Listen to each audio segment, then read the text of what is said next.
See, there is no need to be humble or there is a need to be arrogant. Now that you're asking me this question, let me tell you. My daughter traveled with me, alone with me in the car, when she was 3.5 months old. I drove all over the country with this little baby in the car. So she grew up in many people's homes. I made one rule, because everybody, this is a problem with adults, when they see a child, they pounce on them like predatory animals, they want to teach something. It is such a everybody wants to teach 1, 2, 3, 4 or A, B, C, D or Mary had a little lamb. I said, see, I don't want her to know ABC, 1, 2, 3, nor do I care whether Mary had a lamb or not. So nobody… one rule is you can play with her, nobody is going to teach her anything. So she grew up happy. By the time she's 18 months, she was fluently speaking 3 languages because nobody taught her anything, she's listening She is not chanting Mary had a little lamb.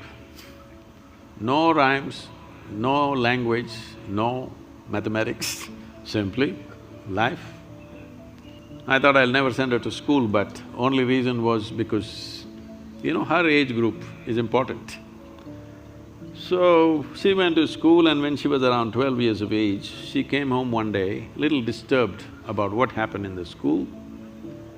Then she said, you're teaching everybody so many things, you're not teaching me anything. I said, see, I'm not known to do things unsolicited. Now that you've come, let's see. See, this is all you have to know. Never look down on anybody, never look up to anybody. And she looked at me like this, what about you, kind of thing. I said, not even me. If you look up to me, you will completely miss who I am.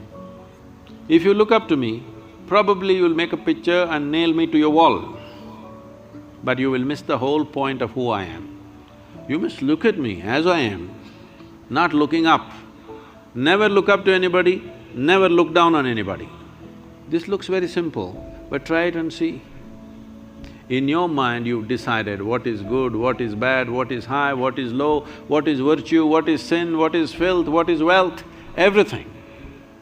Everything is already determined. Once you've done this, there is no way you cannot look up at something or look down on something.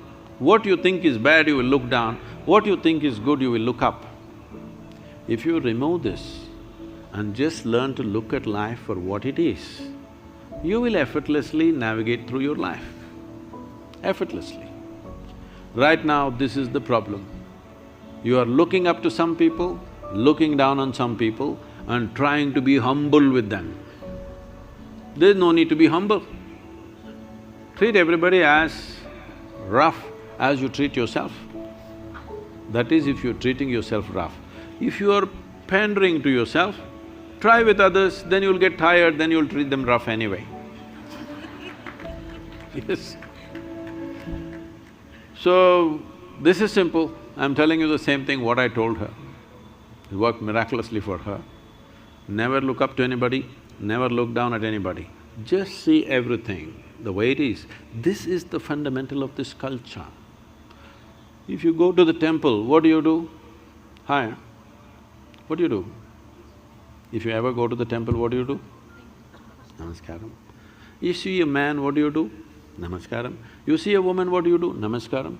You see a tree, what do? Namaskaram. You see a rock, what do? Namaskaram. A cow, snake, donkey, monkey, everybody namaskaram. Because fundamentally this is what it means. This is called vairagya. Vairagya means… Vairagya does not mean giving up your life and going somewhere. There's nowhere to go unless you go with that guy, outer space, they're going to send you out with a one-way ticket, I believe. Otherwise, where is there to go? Wherever you go, it's still life, isn't it? So, vairagya means this, literally means… vairagya means beyond color. That means you become transparent. If you're transparent, every dimension of life can pass through you, but leaves you untouched. You can handle life to the extent you wish. What you can handle, you handle, what you cannot handle, you don't. But in your life, if you do not do what you cannot do, that's not an issue. But if you do not do what you can do, you're a disaster. The moment you think something is good, something is bad, somebody is high, somebody is low, many things that you can do, you will not do in your life simply because you think it's bad, simply because you think it's low or high or whatever nonsense. So in our lives, this is what is most important because it's a brief life. It's a limited amount of time for the human potential to flower. In this life, here if you're choosing what to do and what not to do, no, everything that you can do must happen. What you cannot do, it doesn't happen, it's okay.